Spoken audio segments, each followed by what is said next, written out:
Buenas noches, saludos. Los coloquios desde la UNI, versión 127. Reciban el cordial saludo del rector de la universidad, del doctor Antonio López Chaunaba.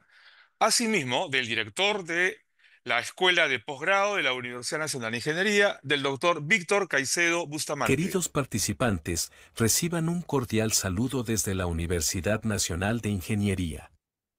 Nos complace darles la bienvenida a los coloquios organizados por nuestra Escuela de Posgrado, una iniciativa que busca brindar a los profesionales, especialmente a los educadores, actualizaciones sobre los últimos desarrollos tecnológicos. Bienvenidos sean todos. Bienvenidos a una nueva versión. Quienes habla, Guillermo Ruiz Guevara, a cargo de los coloquios desde la UNI, y tratando de transmitir la experiencia alcanzada en algo de 40 años dedicado a ver las computadoras en las aulas, a comprometer su empleo y en distintos proyectos que han permitido que éstas se puedan insertar tanto en educación básica regular como en educación superior. La transformación digital de la educación, casualmente, el tema de la fecha, es un tema que nos interesa hace 40 años, pero que ha venido incrementando su presencia y el interés de los educadores progresivamente.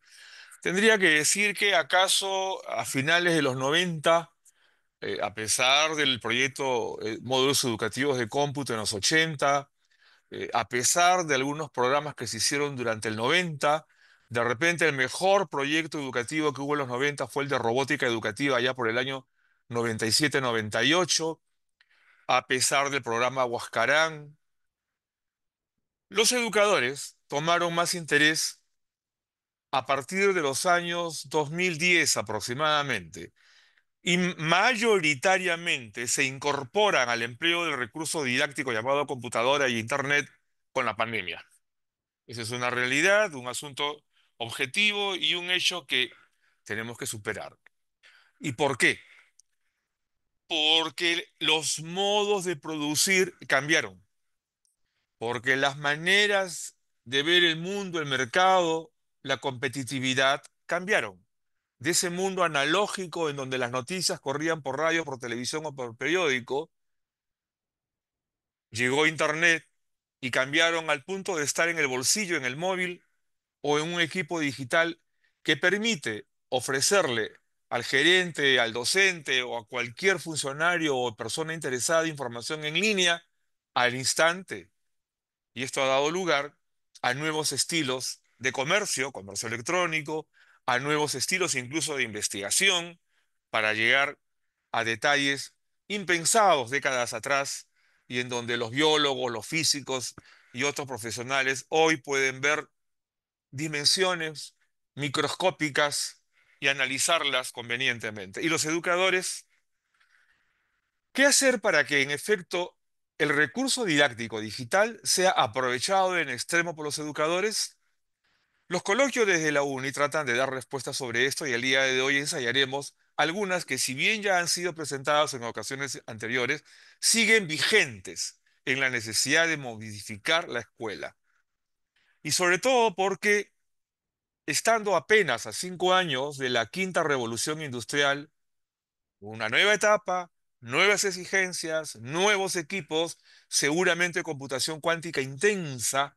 Este es un vocablo que hemos repetido mucho en los últimos años y algunos países vecinos ya tienen computadoras cuánticas en las universidades, ya tienen computadoras cuánticas en laboratorios donde están investigando su mejor empleo, tanto en salud como en la industria, también en gestión gubernamental.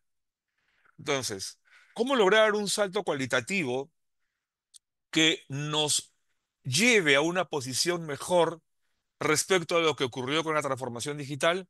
En materia de transformación digital estamos en una posición muy a la cola en los rankings internacionales. Y esto es algo en la que todos tenemos mucho que hacer, sobre todo los educadores. ¿Y por qué los educadores? Simplemente porque la manera de enfrentar la información, la analítica de la información y la analítica orientada a la futurología son los nuevos estilos en el mercado productivo, industria o comercio. Entonces, la academia tiene que preparar las competencias, las aptitudes y las actitudes para ese nuevo escenario. Y es allí donde los educadores tienen un rol sumamente importante. La educación básica regular tiene un rol sumamente importante para preparar esas condiciones. Ya cuando llegue el 2030 y cuando haya muchas computadoras cuánticas diseminadas, los estilos van a ser todavía más complejos, las velocidades todavía van a ser más exigentes que ahora, y los volúmenes de tratamiento de datos van a ser mucho más importantes de lo que ahora es posible. Entonces, ¿cómo insertarnos en ese mundo de manera que nuestros profesionales tengan altos niveles de competitividad? Partiendo por la educación básica regular y dándole a la universidad el insumo humano suficientemente bueno para que lleguemos a mayores niveles de competencia. A partir de esta premisa, entonces, mencionar que estamos ante una nueva transformación, como muchas. Lo único constante en la historia de la humanidad es la transformación. Solo que esta transformación que nosotros vivimos ahora nos da la responsabilidad de actuar en las aulas para preparar las condiciones de la sociedad digital. Y esta nueva transformación, este nuevo momento en el que estamos todos ahora comprometidos, nos conduce a un nuevo espacio, vamos a ver acá, que va en esta cuarta revolución industrial, en esta competencia por los mercados, en esta integralidad de la información, el mundo actual, el mundo contemporáneo, a un avance, a una ruta. Es decir, el modelo educativo contemporáneo, si bien asimila las condiciones de la cuarta revolución industrial, tiene que hacerlo mirando el futuro. Tiene que hacerlo mirando la quinta revolución industrial. Porque esos chicos que saldrán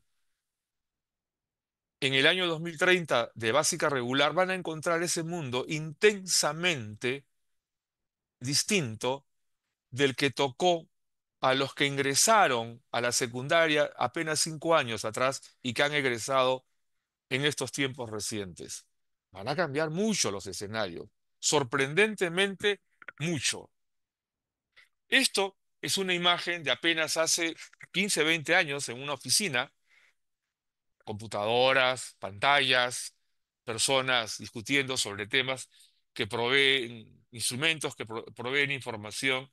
Bueno, las oficinas ahora ya empezaron a tener esta apariencia. Bancos, las grandes industrias, pero también las universidades. Reconozco que acá en Lima hay universidades con ambientes como el que ven en esta imagen, sorprendentemente interesantes. En la Universidad Nacional de Ingeniería tenemos también escenarios sorprendentes de tecnología. Ya vamos a invitarlos a un tour sobre los diferentes y múltiples laboratorios que dispone la Universidad Nacional de Ingeniería. Desde impresiones 3D, que lo vamos a citar nuevamente más adelante, hasta laboratorios de ciberseguridad, de ciberguerra, estudios de televisión con alta tecnología, laboratorios de radiaciones no ionizantes, teledetección remota de sembríos.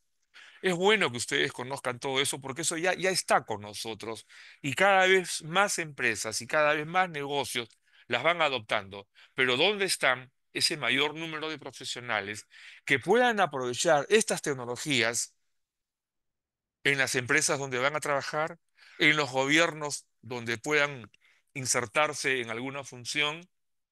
Ese es el tema que debemos dialogar permanentemente los educadores para proveerle al país de las condiciones necesarias para que esta nueva transformación sea de buena calidad.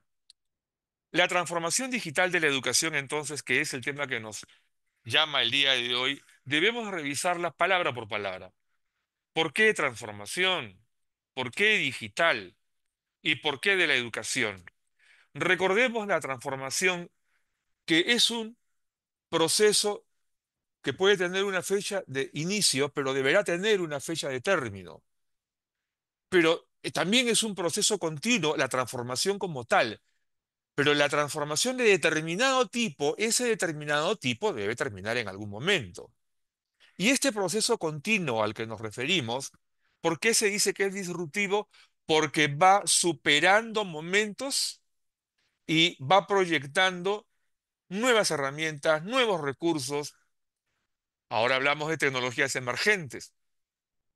Es estratégico, genera cambios culturales y la eficacia de esta transformación va a depender de logros, va a depender que en plazos perentorios y precisos se puedan reconocer que la transformación se hizo. ¿Y por qué en lo digital? Porque el uso intensivo de estas tecnologías que nos ayudan en la sistematización y análisis de datos, que generan efectos económicos, sociales y de valor, está ya en nuestras manos. Cualquier empresario puede ver desde el móvil los niveles de facturación de la empresa segundo a segundo. Cualquier director de colegio puede ver el avance del currículo en su móvil segundo a segundo, con indicadores de evaluación continua. Ya existen esas herramientas acá en Lima, pero todavía apenas si un 2% de los colegios de Lima las están utilizando. Por eso es que en educación hay mucho que hacer para ir creando la cultura y las condiciones necesarias para impulsar el salto. Si bien la educación, su objeto de desarrollo es el proceso de formación del ser humano, este ser humano ahora vive en un mundo de uso intensivo de las tecnologías y este ser humano con las tecnologías está inmerso en un proceso continuo, disruptivo y estratégico y de cambio cultural. Los logros que registran los estudios de campo en nuestro país señalan que todavía hay mucho por hacer. Entonces, ¿quiénes tienen que dar el impulso y ser el motor? Somos los educadores. La transformación digital, vamos a ver esto un poco más. ¿Por qué? ¿Por qué la transformación digital? Señalo la pregunta, muestro estos materiales que utilizaban los arquitectos apenas 20 años atrás. Y hoy en día todo está digitalizado y hay software gratuito para diseño de edificios, puentes, donde no es suficiente el software, por cierto, ¿no? Tiene que estar el dominio técnico del arquitecto, o acaso del ingeniero civil, acaso del estructuralista, que es una especialidad, acaso del sanitario, que es otra especialidad, para chequear que los planos están orientados a lo correcto. Pero el software es un instrumento de alta utilidad. Solamente ingeniería civil y arquitectura, no. Para todas las disciplinas, incluyendo el derecho, que es una ciencia social. Hoy día me enteré que ya van a inaugurar la casilla nacional de notificaciones para todo efecto, no solo judicial. SUNAT, fiscalías, comisarías, cualquiera que tenga una notificación va a poder utilizar o que quiera notificar va a poder utilizar la casilla nacional de notificaciones. Entonces, miremos cómo es que esto sigue transformando, pero ¿cuál es el comportamiento del individuo en ese marco social, en ese marco tecnológico, en ese marco de nuevas exigencias? Aproximémonos a la respuesta de este por qué, en el marco de esta transformación digital, analizando el escenario en el que estamos incursos. Primero, recordar que se trata de una nueva cultura organizacional. ¿Cómo funcionan las empresas? ¿Cómo funcionan las escuelas? En alguna ocasión, acá en los coloquios desde la UNI, nos hemos referido, por ejemplo, al RPA. Las siglas de un software, robotización de procesos. Por software, no es cierto, que le permite a los educadores calificar 1000 exámenes. Sí, y el RPA, debidamente estructurado, programado por el docente, Calificados los exámenes, inmediatamente llena las actas, inmediatamente envía los informes a quien corresponda, inmediatamente genera las estadísticas, inmediatamente envía las estadísticas al profesor, al director, a la UGEL, al ministerio, e inmediatamente se conoce el ratio que sobre la mediana se ha logrado de logro ese día, esa hora, en ese curso, como quieran. Eso ya existe. ¿Cuántos colegios de Perú lo están usando? ¿Cuántas facultades de educación enseñan a usarlo? Entonces, este tema de cultura organizacional es cómo queremos hacer las cosas, que son los procesos, lo que los seres humanos hacemos, los procesos. Pero estos procesos, si están automatizados, cuanto mejor. La tecnología está disponible. Otro tema. En este escenario se dice que hay una gestión de complejidad. Es la gestión de la complejidad. Y como ya sabemos, la complejidad brota de la competitividad por los mercados, porque los colegios quieren ser mejores que los otros, las universidades compiten, pero cuando es una sana competencia, esa complejidad está en indicadores de éxito. ¿Cuántos indicadores de éxito utiliza el sector de educación? Hoy día, 3 de abril, ¿cuántos estudiantes lograron el logro programado en el currículo o la competencia definida en tal contenido del currículo? ¿Ya lo sabemos? Deberíamos de saberlo. ¿Es posible? Claro que sí, pero no estamos usando la tecnología. Entonces no tenemos indicadores de éxito, de eficiencia, de resultados en A, B, C, D. Y estas llaves, estos key que se pueden programar, pues no lo estamos haciendo porque aún no nos damos cuenta que la complejidad es gestionable y que debemos de hacerlo porque eso nos va a dar mejores instrumentos sobre la calidad del proceso educativo.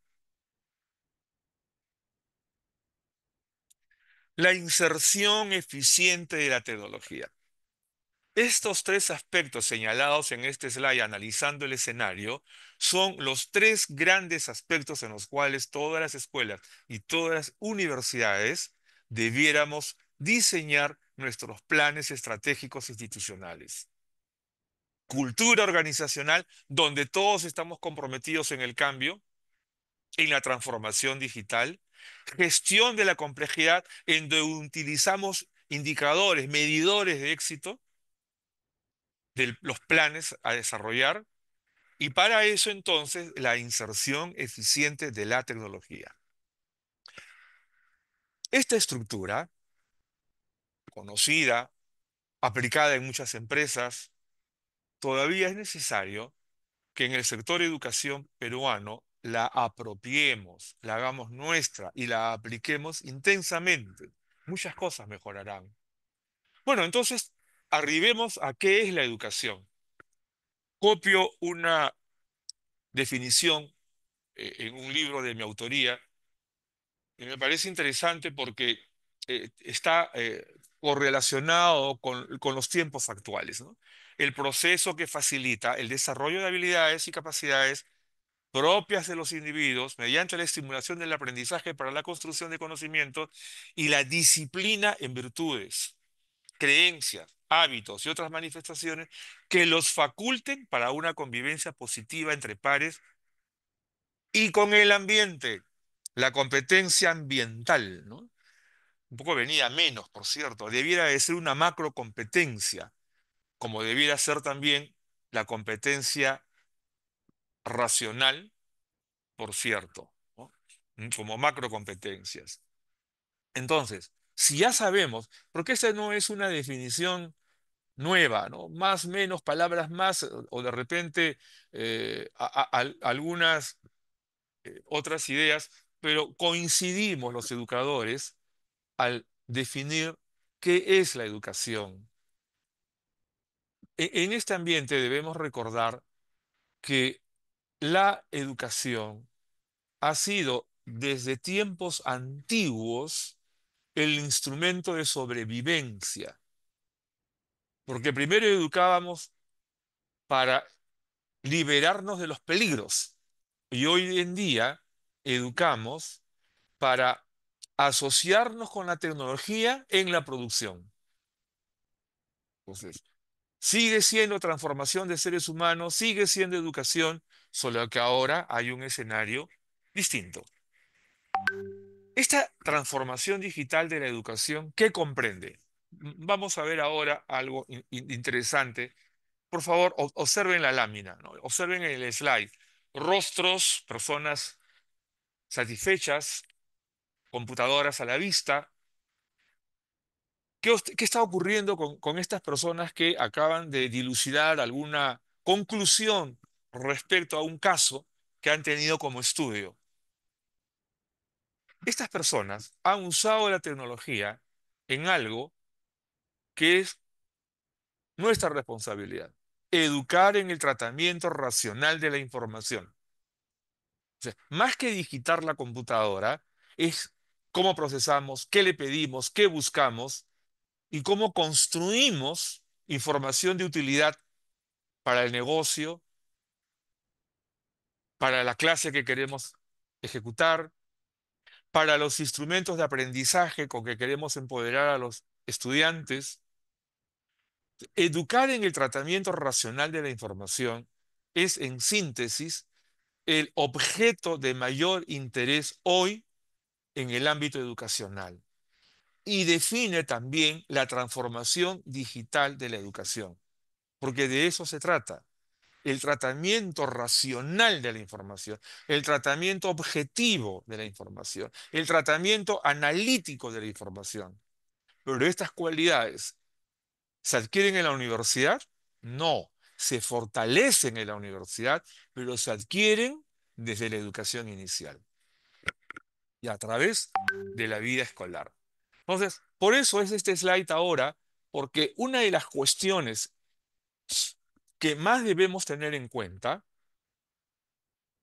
para todos los individuos, para esa calidad de producto educativo que aspiramos, es ejercitar la observación.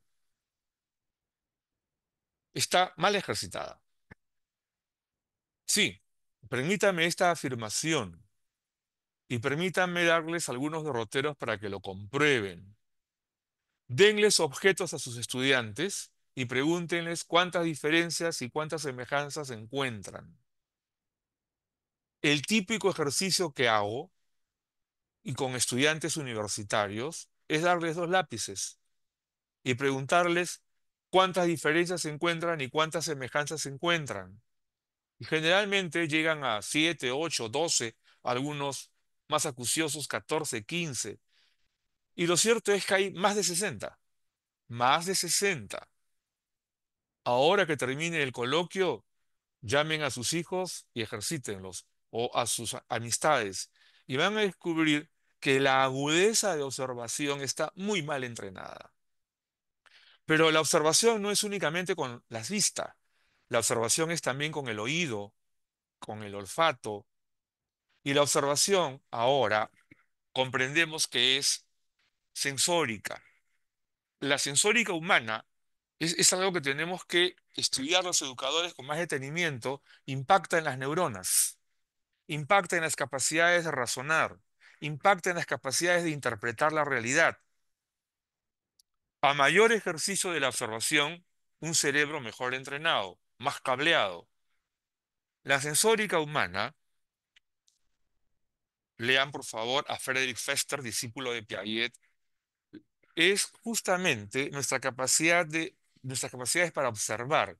Observamos con el sensor visual, los ojos, la vista toca los fotones, toca. Ahora les voy a explicar por qué repito la palabra toca. Los oídos tocan las ondas sonoras, el olfato toca las moléculas que hay en el aire, bueno, el gusto, saliva, cuando toca algo que saborea, ¿no? Ahí indudablemente es toca, con las manos, con los pies. tocamos, con la piel tocamos. Quiero decirles que ahora se sabe que el ser humano tiene un solo sentido que se llama tacto, toca, toca la luz, toca el sonido, toca los olores, porque toca las moléculas que el olfato captura. Si entendemos que es así, entonces debemos prever cómo es que la estimulación de la sensórica va a generar interés en los estudiantes para el acto de aprendizaje. ¿Cómo funciona el cerebro?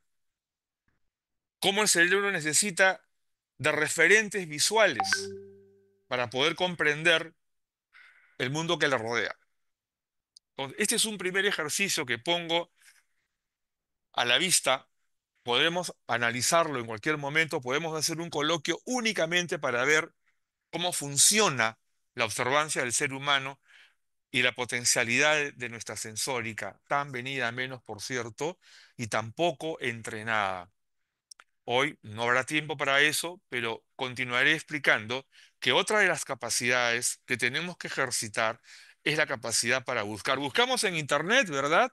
Google, ChatGPT, buscamos, pero ¿hemos aprendido a buscar en el mundo real, en el mundo concreto, en el mundo que nos rodea? A partir de la observación aguda, ese es el primer paso.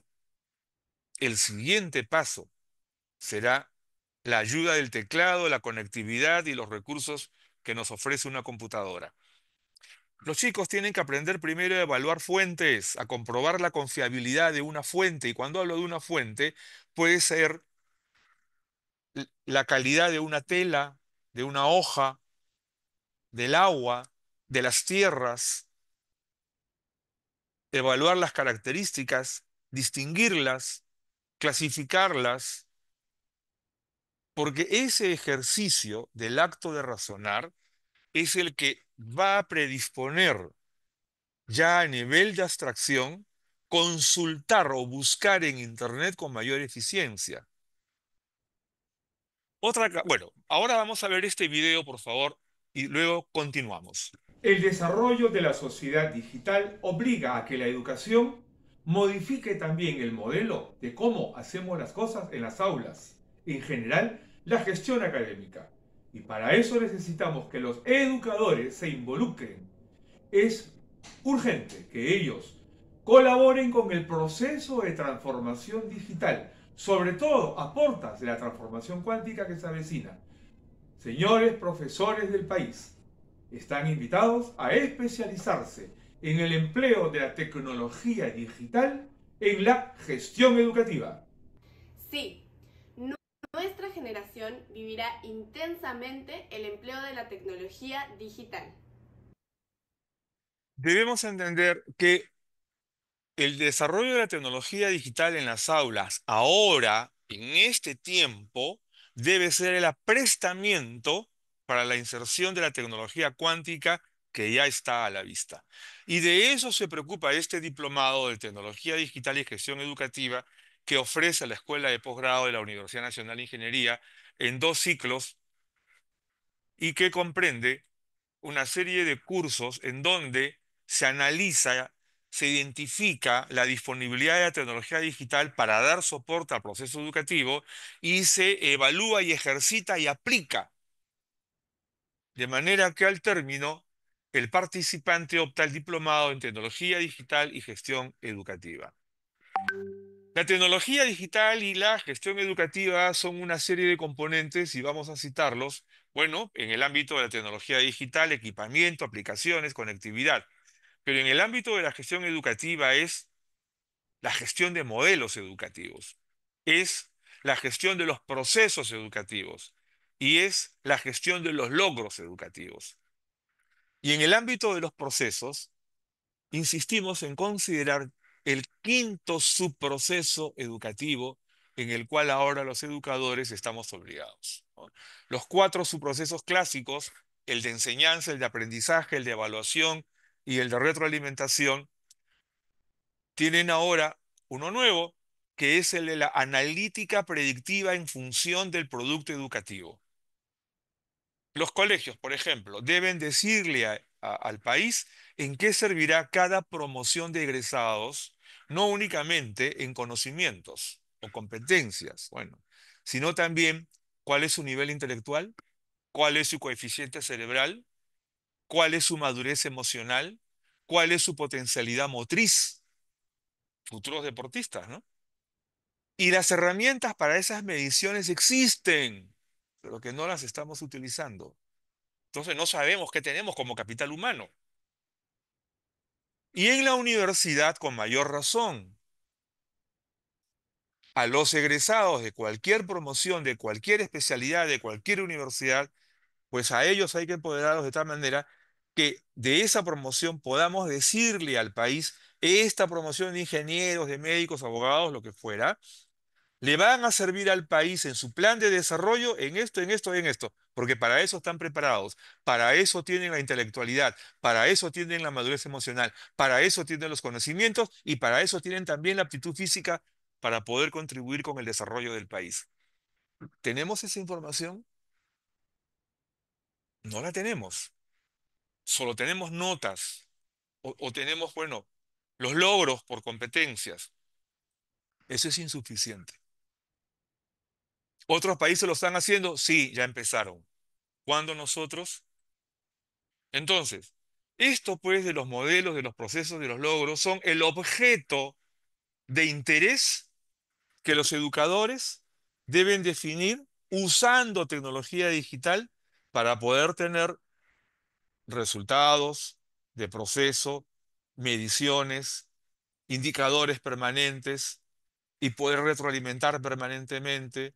La evaluación por procesos ahora ya es viable y poder tener resultados publicables respecto a la calidad de los estudiantes en desarrollo intelectual, en desarrollo emocional, en desarrollo cognitivo, en desarrollo motriz y en historia clínica electrónica de cada egresado. Este diplomado, donde se enseñan todas estas cosas, está a cargo de un equipo de expertos en educación digital, incluyendo regulación. ¿Por qué? Porque la seguridad digital ya es otro componente de obligado interés en las aulas. Así como hay chicos de secundaria que hackean la computadora del profesor para extraer los exámenes, también los hay para modificar las notas y hay ya una gran cantidad de casos en las universidades, ¿ah? O sea, no estoy diciendo ninguna fantasía, está sucediendo. Y hay una ley que dice que cada institución debe tener un oficial de información de seguridad digital. ¿Lo tenemos? ¿Sabe actuar? ¿Y en los colegios? ¿En las universidades? Entonces tenemos que andar en esa dirección. Continuando con lo de las capacidades, regreso a esto. Son capacidades para producir en este nuevo escenario usando datos, o sea, hay que emplear las tecnologías. Sí, hay que emplearlas, pero repito, el objeto primordial son el acto de razonar, el tratamiento racional de la información. ¿Que tengo que emplear tecnología? Sí, claro, para resolver casos y para prevenir. Hoy en día, el componente futurología, el componente predictividad y el componente prospectiva son esenciales en todas las instituciones. Todas.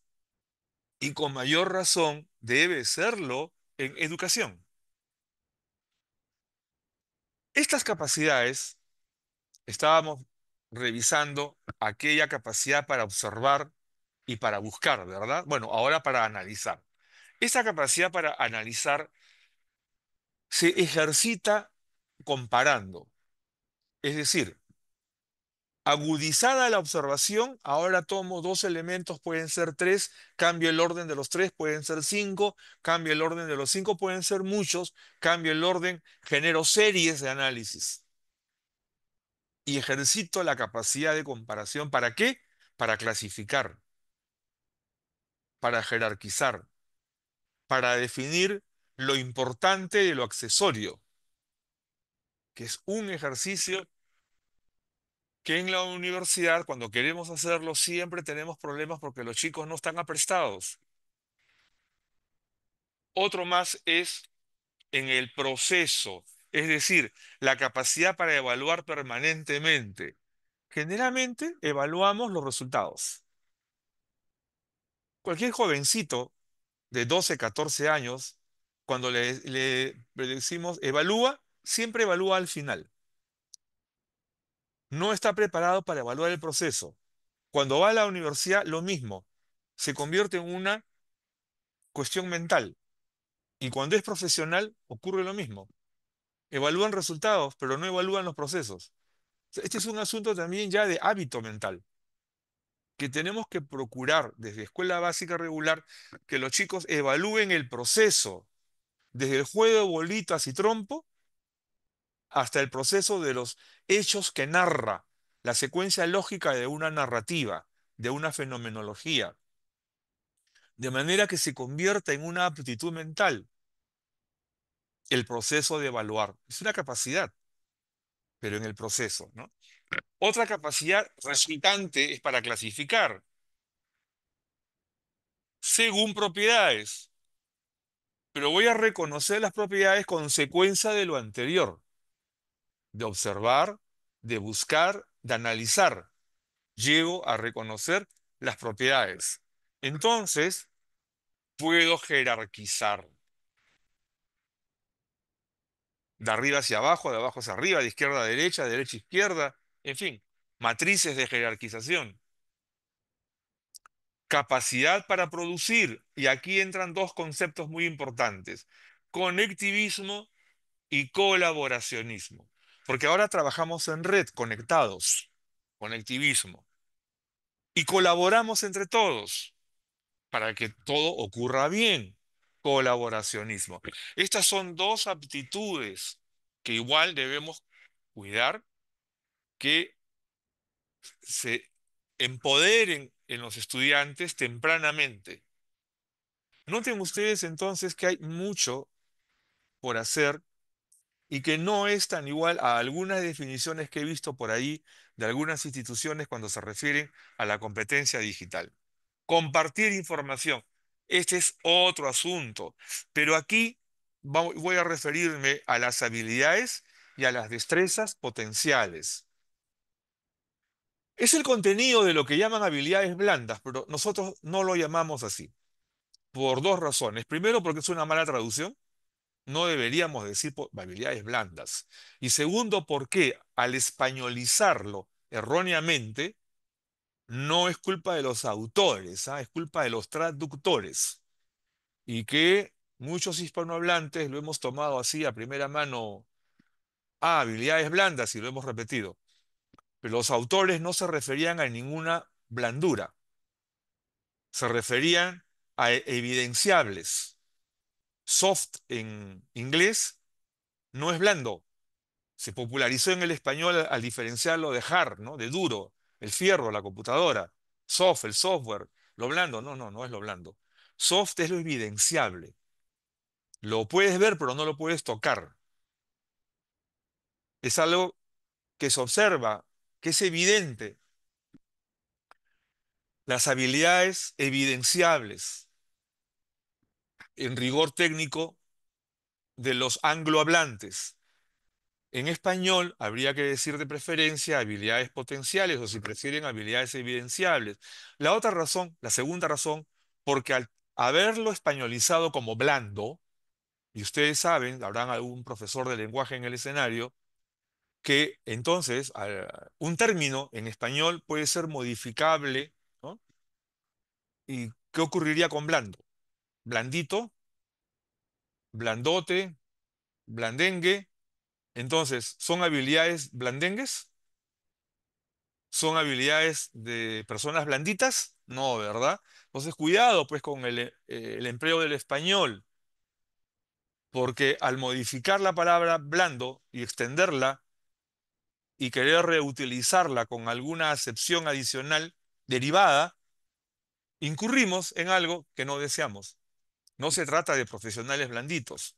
Entonces, dejo esta anotación para que tengan en cuenta, por favor, los traductores que se elijan deben ser siempre los que conocen de la técnica a la que se refiere el autor.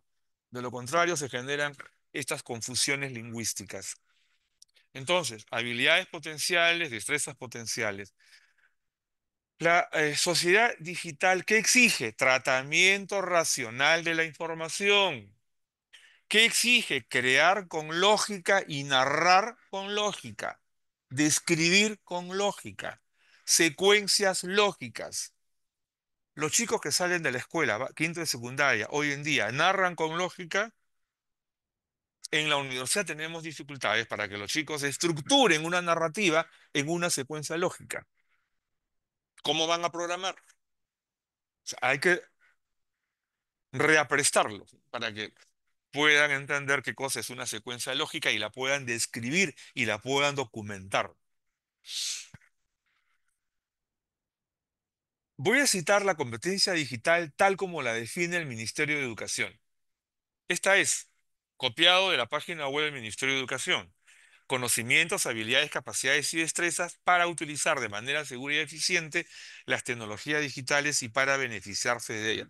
En buena cuenta es lo que venimos citando, solo que en la cita que nosotros preferimos, en la definición no incluimos la palabra tecnología, porque no nos estamos refiriendo al instrumento, al recurso, nos estamos refiriendo a las capacidades racionales del individuo. Pero es válida, ¿no? Es una definición interesante. Entonces, todo lo que anteriormente se ha venido citando, la competencia digital es una forma de razonar para producir, es el tratamiento racional de la información y esta es la competencia digital que se desprende de todo lo que anteriormente acabamos de citar. El individuo que tiene la capacidad y observa, busca, analiza, evalúa, clasifica, registra, produce y comparte información. La otra competencia es cómo usa la computadora, ¿no? Ya. Esa es la competencia computacional.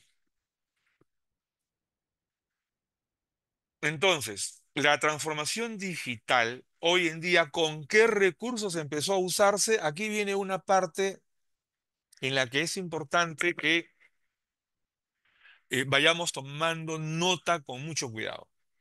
La transformación digital, por ejemplo, con la inserción de la inteligencia artificial. Algunos me dirán que el chat GPT es dañino. No, no lo es. Es muy útil si lo sabemos aprovechar.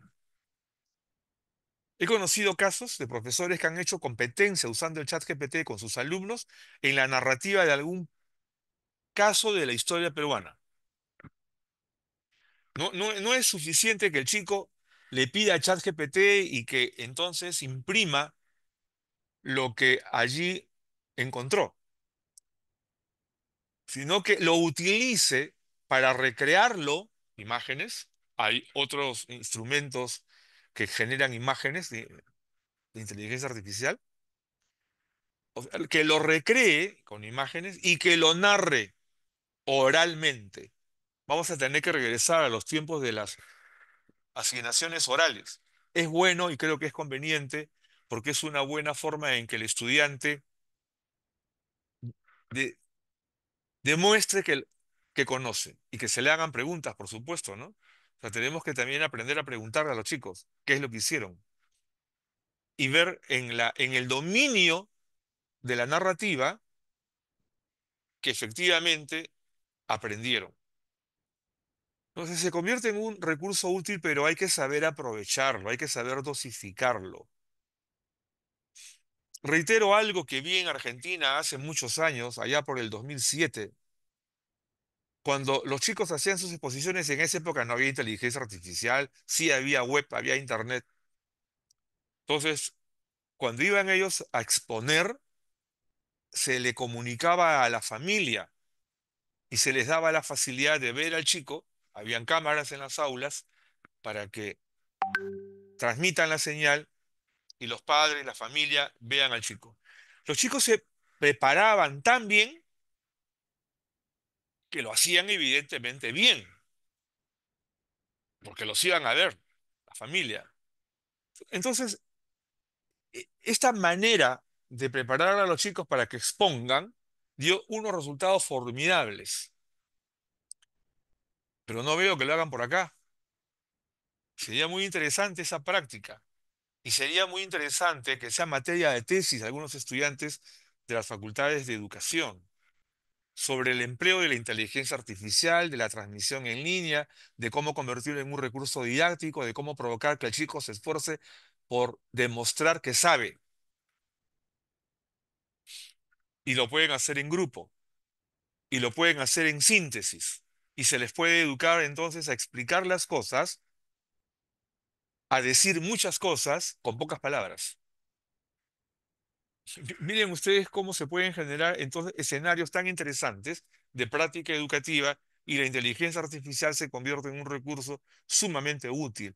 La inteligencia artificial se está utilizando en medicina, se está utilizando en el ámbito del derecho, se está utilizando para generar modelos, realidad aumentada, realidad disminuida, se está aprovechando para aplicarla con esas otras herramientas y crear recursos de análisis que le sirvan al estudiante para una analítica más detenida de los temas de estudio.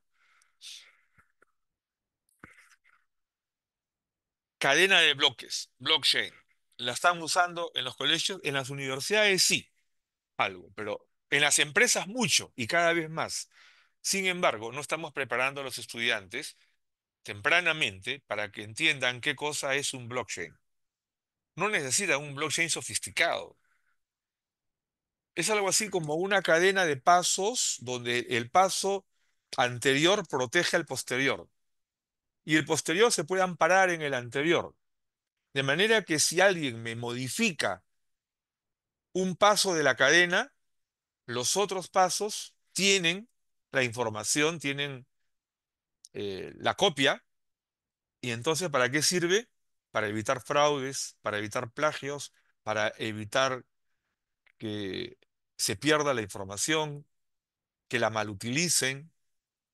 Y eso se puede usar hasta con juegos de papel, de cartulinas, en educación básica, en primaria, y luego en secundaria ya usando la computadora con algunos artificios simples. Blockchain están usando los bancos, están usando muchas empresas. He encontrado microempresas en Amarra que ya empezaron a utilizarlo para proteger sus cadenas de suministros de datos. Otra herramienta, ¿no? El Internet de las cosas. La definición correcta debería de ser Internet insensórica de las cosas, pero bueno, por usos y costumbres y para abreviar, los anglosajones son muy prácticos. IoT, Internet de las cosas. ¿Lo están usando en los colegios? ¿Se puede utilizar de manera sencilla? Sí. ¿Se puede utilizar con robótica? Hay unos instrumentos que el Ministerio de Educación entregó a los colegios desde el año 98. Los están usando para aplicar experimentos de IoT, de Internet de las cosas. Me he enterado que no. Están usando el objeto en sí mismo, pero no lo están utilizando para prácticas sobre otros objetos. En algunos muy pocos lugares he visto que lo hacen, en algunos colegios privados. Pero esa tecnología de robótica, creo que en el siguiente slide leemos robótica, ¿no? Ah, bueno, Martian. Esto de la robótica en las escuelas deberíamos de aprovecharlo mucho más. Noto que en los últimos años la han reducido a juguete, la han reducido a un instrumento de divertimento. No la están usando en el estricto de recurso didáctico que integra física, matemática, programación, y se está desperdiciando el uso de esta tecnología, de, de estos equipos de robótica que hay en muchos colegios que el Ministerio de Educación ha provisto. Y acá en Lima ya hay una empresa, ¿no? Antes un maletín de estos equipos de robótica costaba el más barato $600, después bajaron por $300, pero hay una empresa que ya los está vendiendo a 120 soles, o sea, a $40 acá en Perú. Pero todavía no veo que haya una adopción se debieran hacer proyectos de robótica todos los días. Allí los chicos aprenden física, organización, aprenden matemática, comunican el experimento, aprenden lenguaje, comunicación integral, pero no los estamos usando. Y ese sería un extraordinario prestamiento para el mundo que se avecina. La industria va a ser intensamente robótica. El machine learning es otra de las tecnologías que ya debería estar en las escuelas. Máquinas que aprenden, se dice, ¿no? Son robots con sensores. La misma robótica que hace un momento citaba. Ustedes saben que allá en Miami ya hay taxis sin chofer, ¿no? ¿Sí? Máquinas que aprenden y no hay accidentes. Funcionan muy bien y se utilizan en múltiples aplicaciones. Entonces, bueno, hay otros, muchos más, ¿no? En este ámbito de las tecnologías emergentes podríamos quedarnos varias horas más hablando, si tenemos que hablar de redes 5G, por ejemplo, ¿no? O si acaso queremos hablar, lo cité, realidad aumentada, realidad disminuida, que servirían mucho para ejemplificar fenomenología y se puede usar en las aulas. Entonces, esta variedad de tecnologías disponibles debieran estar ya en las facultades de educación formando maestros. Cómo generar experimentos, casuística, con que los chicos puedan ya comprender el aprovechamiento de la tecnología digital. Esta transformación digital en salud voy a citar para los futuros médicos que sean nuestros estudiantes en la universidad o en la escuela, ya se está usando en salud, por ejemplo, en telemedicina. Es algo que ya se habla mucho, ya hay acá telemedicina en Perú. La historia clínica electrónica, que lo que está faltando es que se estandarice y que se utilice una. No es posible que cada clínica haga lo suyo y de repente lo que hizo la clínica A no conversa con lo que hizo la clínica B. Lo que hizo el MINSA no conversa en estricto con lo que hizo el Salud. No debería de ser una sola historia que cualquier profesional de la salud tenga acceso con el permiso del paciente, ¿no? Biomedicina, que es otra de las grandes especialidades ya disponibles, que incluyen el tema de la genética humana, ¿no? El tratamiento del genoma, y la conectómica, que es la disciplina que permite mapear el cerebro y conocer la intensidad eléctrica del cerebro.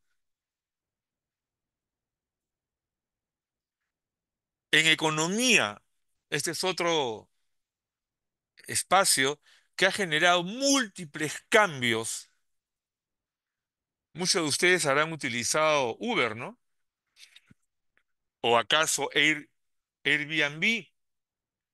¿O acaso Amazon? Ya sea para alquilar una habitación, para programar un viaje, para comprar un libro o para comprar algo, ¿no? Ahora descubro que la mayoría de negocios en Lima tienen ofertas que se compran únicamente por internet. Hoy mismo he comprado un disco duro por internet en una empresa. Mañana me lo traen. Bueno, esto que ha modificado muchas de las costumbres del tratamiento de la economía. Todos tenemos una tarjeta para ir al banco, usamos el móvil, Yape, ¿no? Por ejemplo. Todos esos son instrumentos digitales que se usan y que han modificado el concepto de la economía. La economía digital, por cierto, es algo mucho más amplio que solo las herramientas. En el ámbito del derecho, la seguridad digital, el DNI electrónico, que ahora ya se ha convertido en una obligación para los nacidos, creo que el año anterior o 2 años atrás, ¿no? Ya hace un momento les hablé que ya está en marcha y en breve se va a anunciar la casilla nacional de notificaciones, ¿no? O sea, van a notificar al dueño del DNI. O sea, no va a haber forma que nadie diga no me notificaron. Bueno. la firma digital, ¿no? Consecuencia del DNI electrónico. Las audiencias en línea ya existen, ya se hace. Miren ustedes cómo estos nuevos escenarios de la sociedad generan también una nueva forma de educar.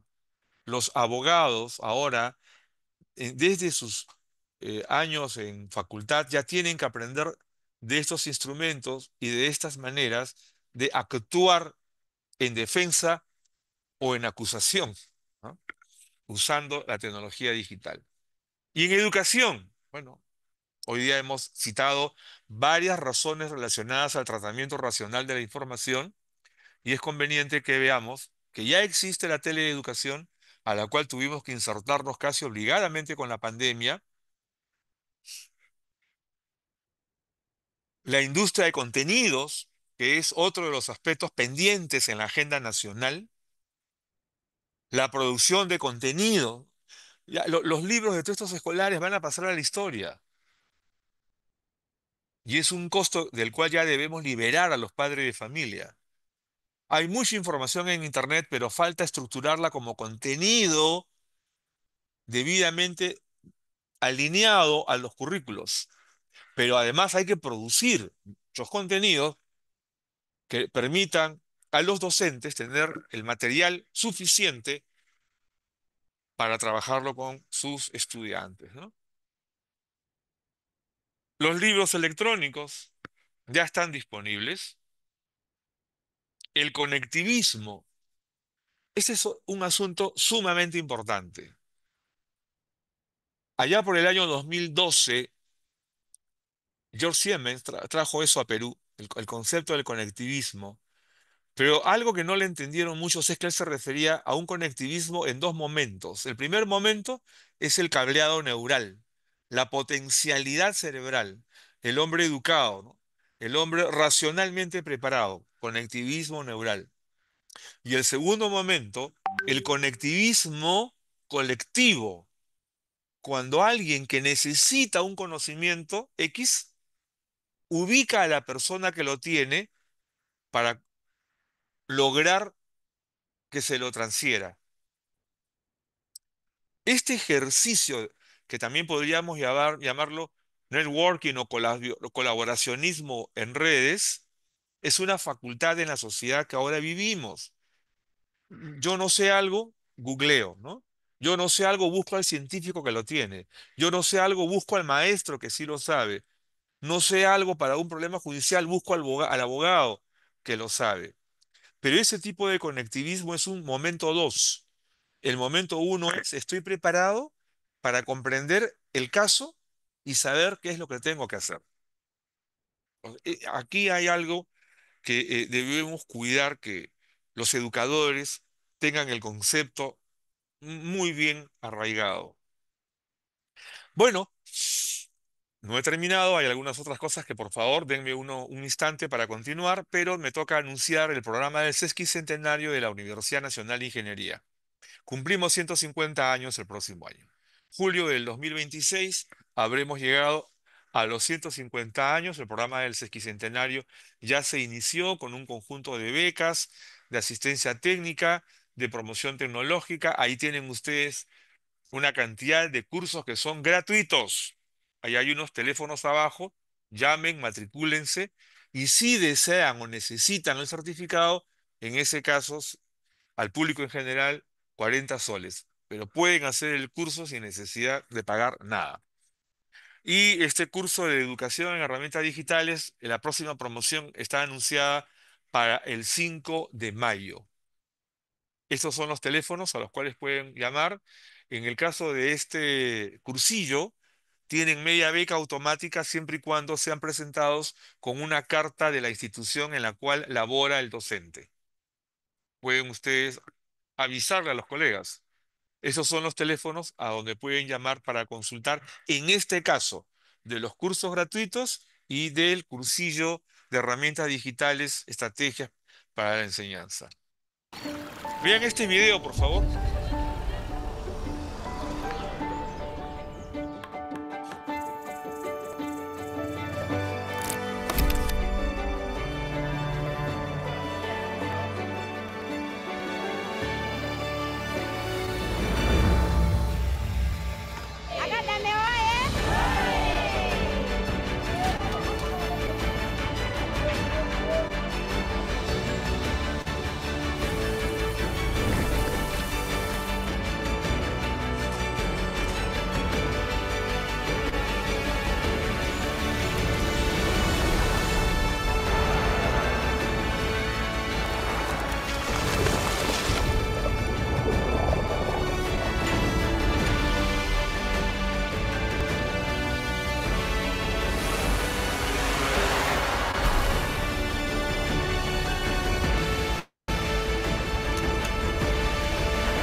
Este video hecho por la Fundación Sayed de los Emiratos Árabes anuncia un concurso para colegios con un premio de $150.000. Pueden ustedes concursar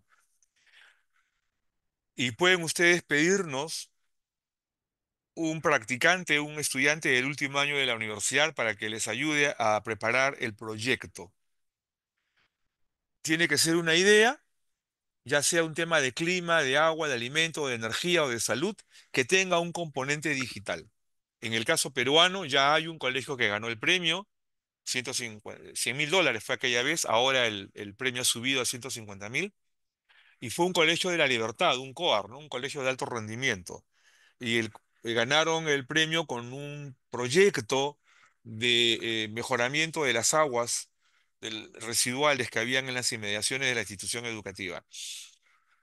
Y dos estudiantes, un profesor y alguien más de ese lugar fueron llevados a los Emiratos Árabes a una ceremonia en la cual se les entregó el premio. Pero no es lo único, hay un premio de $1.000.000 para la ONG, empresa o profesional que teniendo un proyecto en marcha, ya en cancha, el proyecto ya en función, necesiten un capital para inyectar el crecimiento del negocio. En ese caso, el premio es $1.000.000. A partir de 2 semanas más, vamos a empezar a darles más información. Queremos apoyar a los profesionales peruanos, así también a los colegios sobre todo, para que concursen. Y esperamos que sea un peruano esta vez que el que gane. Continuando con lo que estamos haciendo desde la Universidad Nacional de Ingeniería, quiero mostrarles estas iniciativas académicas de la universidad. La primera maestría en Administración de Empresas, o sea, el primer MBA en la historia de la UNI, Convención en Gerencia y Tecnología, que ya está en aulas, la tercera promoción de ingresantes. La maestría ejecutiva en Transformación Digital, igual va por la tercera promoción de ingresantes. La nueva maestría en Ingeniería de Procesos y la nueva maestría en Arquitectura Digital, con mención en interoperabilidad, que recibirá a su primera promoción para el mes de mayo, y la maestría en Gobierno y Gestión de la Seguridad Digital, en la cual la segunda promoción ingresará también en mayo de este año. No, perdón, ellos en abril de este año, ¿no? En una semana más. Estas maestrías han sido estructuradas para satisfacer una demanda en la cual es urgente que demos pasos importantes para mejorar las condiciones del desarrollo empresarial y de los gobiernos. Y por supuesto, también de la academia, en la que tenemos mucho que hacer para lograr estándares de mayor calidad. Si alguien necesita alguna información sobre cualquiera de estas maestrías, por favor, comunicarse con Liliana Carranza vía WhatsApp en este número: 979-038-521. Bien, para la transformación digital, recordar que en la escuela básica el objetivo es desarrollar habilidades de observación y análisis. Es lo primero, tempranamente, desde educación inicial, y hacerlo dosificadamente cada vez más complejo. Educar en la matematización del pensamiento, en el acto de razonar, reconociendo las características que nos rodean. Y formar en la competencia digital, que ha sido prácticamente la motivación del coloquio del día de hoy. Pero esto que se hace en la escuela básica va a servir para que en la educación superior la, la secuencia será desarrollar potencialidades de análisis complejo multidimensional. Estamos muy pobres en esto. Fortalecer el análisis predictivo, futurología, ¿no? Y formar en una sólida ética. Muy importante, o de lo contrario, la ciberdelincuencia y otros factores negativos seguirán haciendo daño. Entonces, para el desarrollo institucional, recomendamos a las instituciones educativas, en razón del producto educativo, para la quinta revolución industrial, prepararnos ya y tener en cuenta que luego la sexta revolución industrial ya está pronosticada, para el 2040 aproximadamente. Y puede reducirse el plazo, ¿ah? Con la velocidad con que están sucediendo las cosas. Entonces, capacitar a los docentes ahora en la educación digital entendida como el aprestamiento para la educación cuántica, formar maestros que estimulen el tratamiento racional de la información y su aprovechamiento productivo. Esta nota de un último libro que he publicado, más allá de la sociedad digital, habrá un nuevo ordenamiento que se reconocerá como la sociedad del razonamiento cuántico. Ténganlo muy en cuenta, en esa dirección estamos, a pasos agigantados. Bien, esto era algo que anuncié al principio, una noticia que quiero darles. Los coloquios desde la UNA, la Escuela de Posgrado de la Universidad Nacional de Ingeniería, ha suscrito un acuerdo con la Secretaría de Gobierno y Transformación Digital de la Presidencia del Consejo de Ministros y habrá un gran coloquio desde la UNI el 29 de mayo. Será mucho más extenso, en donde trataremos temas específicos de inteligencia artificial, de robótica, de gamificación, de bases neuropsicopedagógicas para la competencia digital. No se lo pierdan. Será el enfoque este del gran coloquio desde la UNI para esa fecha, bajo el título Transformación Digital de la Educación, Presente y Futuro. Vayan pasando la voz a los amigos. Va a ser una presentación multimodal, multicanal. Bien, este PowerPoint, la transformación digital de la educación, está al servicio de ustedes, pueden pedirlo. En el chat está ya seguramente el formato de asistencia para que ustedes, por favor, lo llenen. Y con ese formato, nosotros ya tenemos la dirección y les enviamos este PowerPoint, el video de este coloquio y un certificado de participación. Una vez más, nuestro agradecimiento.